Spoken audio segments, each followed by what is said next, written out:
Dan Gibson from Streets of Laredo, and you're listening to Recess with Spinelli.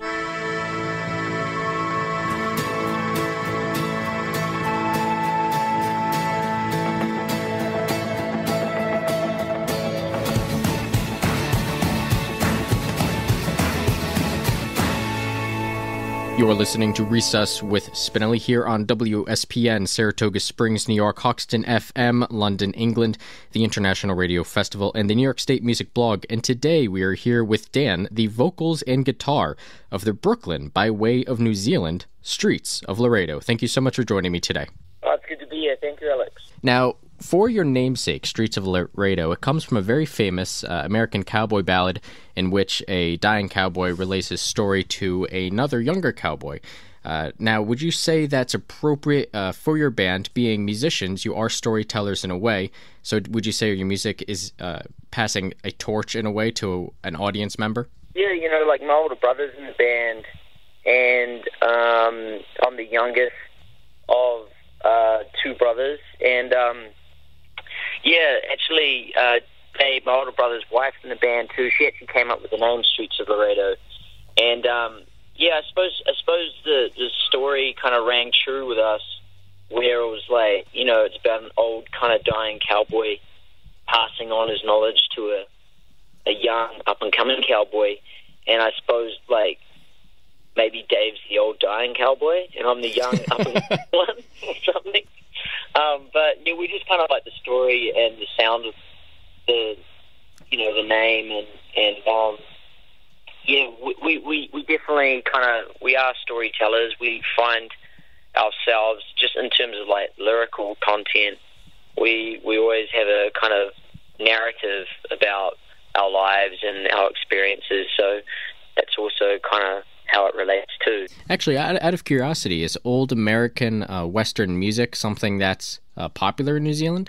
No, not really, actually. Kind of like when we were, you know, in New Zealand, we're quite an isolated country, and, you know, we didn't have a lot of channels on TV, but, you know, there was always, you know, like an old Western on one of the channels, you know, but no, like there's definitely, like, you know, country music down there, but it's definitely not as strong as American in America. But I don't know. I suppose we got, you know, that kind of influence, like the folk kind of influence, and we got a lot of rock and roll and folk kind of down in New Zealand, and I suppose just our parents had a lot of those records laying around the house and stuff like that. So there was a lot of kind of influence coming from the siblings and our parents and stuff like that. Actually, with more of the folk motif, if you will, your first album or albums, Volume 1 and 2, those had a little bit more of an organic sound compared to Wild, which, to my understanding, has more of a synthetic sound or a synthesized sound. Yeah, correct. You know, our first record we produced ourselves, and yeah, we wanted to have a really kind of organic kind of sound, like all the instruments are pretty much played live on that record, and yeah, it was just kind of like the process and the time that we were in, and we kind of wanted to express the songs in a minimal kind of way, and then kind of transitioning into this new record, you know, a lot of us were like, you know, we built our own studio in Bushwick, and we're all getting, like, we started using Logic Pro and Pro Tools and stuff, and we just, you know, actually started just making our own sounds, our own synth sounds, recording our own kind of music. And I suppose, like, from the demo stages, a bunch of those sounds made the record.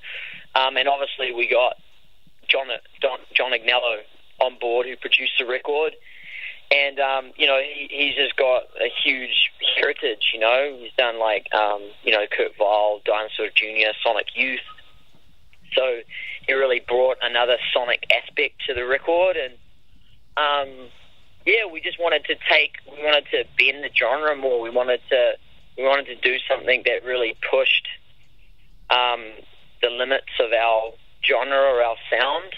And yeah, I feel like, you know, we you know, this record really kind of does that. It's like it still has those kind of folk narratives, you know, and that, you know, kind of feel, but then there's some songs in there that's a nice blend of stuff. So, out of curiosity, when you bring on a new producer like Agnello for this album Wild, how much input does a producer typically have on an album? Well, yeah, it's I suppose like their kind of job is just, you know, for us, we'd been kind of like demoing up a bunch of songs. You know, we had about 20 songs or something like that, or 25 songs, and he just came in and we played them all for him live. We played all our demos, and you know, we all kind of made a decision together of like, oh, this song, we should do this song, or this song doesn't really fit, or this one does, and then we'll kind of go over them, and then we'll go over the arrangements together. We'll, you know, kind of that kind of thing, and then obviously when we're actually recording, that's where John's just like amazing, you know. He's like, oh, Dan, why don't you, you know, instead of, you know, using this amp, why don't you try this one out, or, you know, why don't you put it through this tape delay, or, you know, he's got all these little like amazing pedals and collections of synths and things like that, and that's where it's really fun. Yep. So in a sense, though, a producer, especially for you guys, kind of acts more of like a newspaper editor, just recommending small tweaks here and there. Yeah, he was like really amazing like that. Yeah, he just was like, I suppose, just like on a sonic level, and just just kind of making it like, you know, as artists, like we've all, you know, our bands, there's a lot of songwriters in our band, and we all kind of write and record and stuff, and we all have our own ideas, like how to get to certain places, and that's what makes it really amazing. But then just having another person who's outside of that with all this like history and knowledge, and goes, oh, actually you could just do it this way, and you're like, wow, and it kind of blows your mind a bit. So that was really fun. And also just playing around with all those pedals, and you know, you got a lot of equipment at these studios that we're at. We're up at Dreamland Studios, and then we mixed a bunch of it here in New York at the Magic Shop, and you know, there's a lot of really cool gear that you can kind of replace sounds with. But then also John's really flexible, you know, like he allowed us, he was like, oh, that's a really cool sound that you guys made on your computers, let's keep that, you know, kind of thing. So that was fun.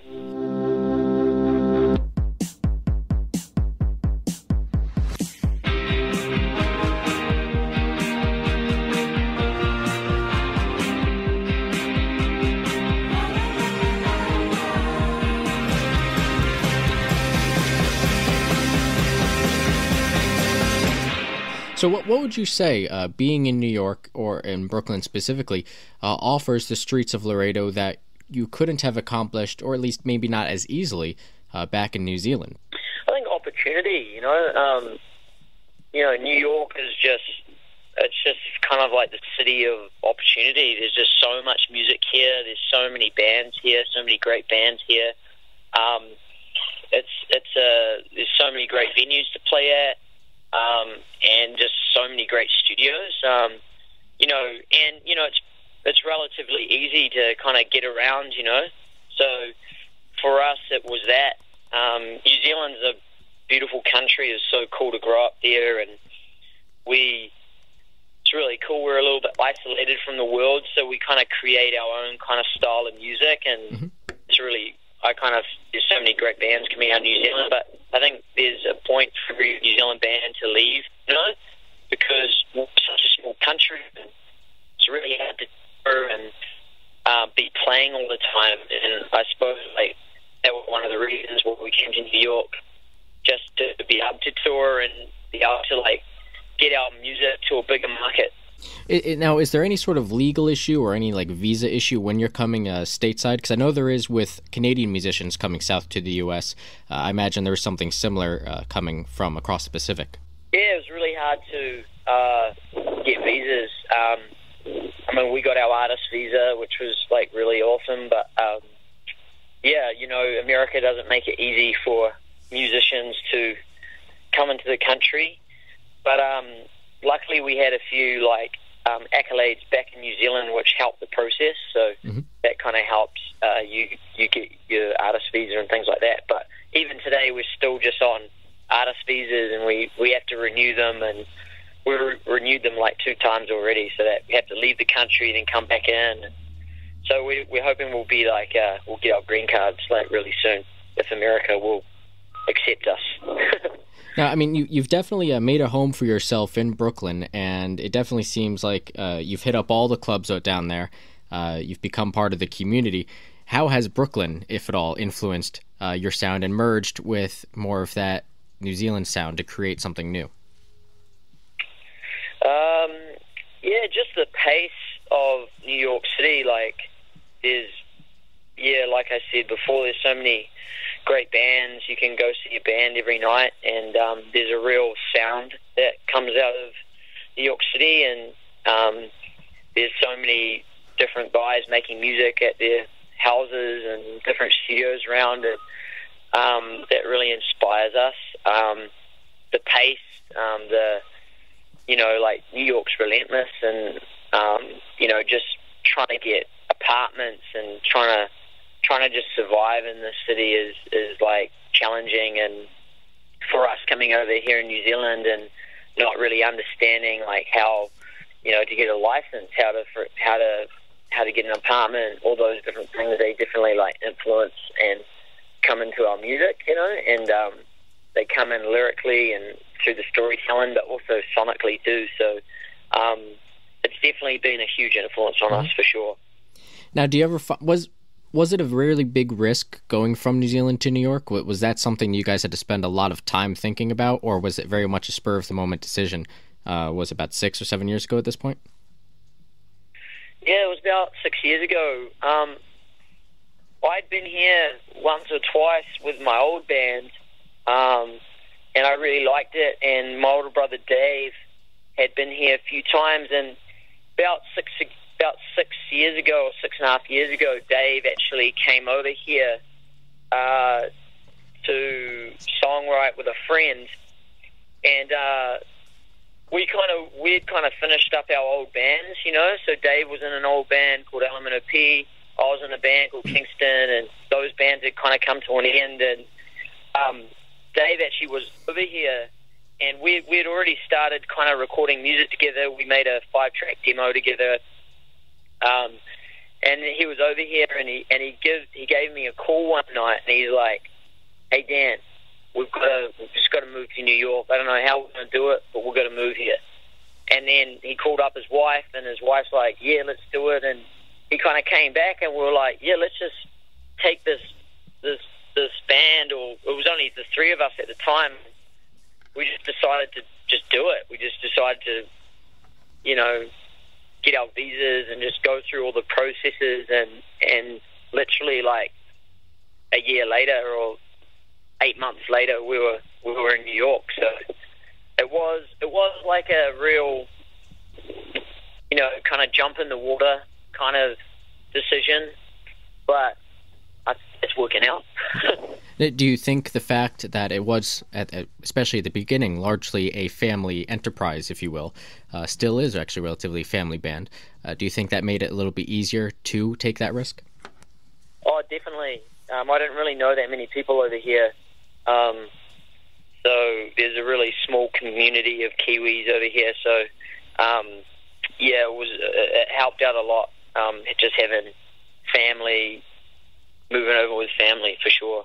Now, before we wrap up, you will be playing with CRX at the Hollow Barn Kitchen on November 15th. I understand this tour is going to be kicking off. Is there anything in particular about it you are excited about or want to talk about? Yeah, it's good, man. We're going to be away for a month and a half. We're hitting 30-something cities. But yeah, we're just going to be on the road with CRX. Nick Valenci's band from the Strokes. It's going to be heaps of fun. So yeah, just anyone who's just go to our Instagram, Street to Laredo, and check out the dates and come along. We're going to be everywhere over the next month and a half. And for our London listeners, will there be any UK or English dates in the near future or distant future? Yeah, we're actually looking to being out there in January, February. So we're still finalizing stuff, but excellent. Excited about that. We want to come back out there. All right, and before we head off, is there anything else that you would like to add? Any final thoughts you think is important for your fans and our listeners to know? Yeah, go buy our record. It's called Wild. Came out last week, and enjoy it. You can go buy it at any record shop or online. It would really help the cause. All right, well, thank you so much for your time. Alex, appreciate it, man. Have a great day. You have been listening to Recess with Spinelli here on WSPN, Saratoga Springs, New York, Hoxton FM, London, England, the International Radio Festival, and the New York State Music Blog. And we've been speaking with Dan of the Streets of Laredo. Their new album, Wild, is out and available now, and you can check them out on November 15th at the Hollow Bar and Kitchen in Albany.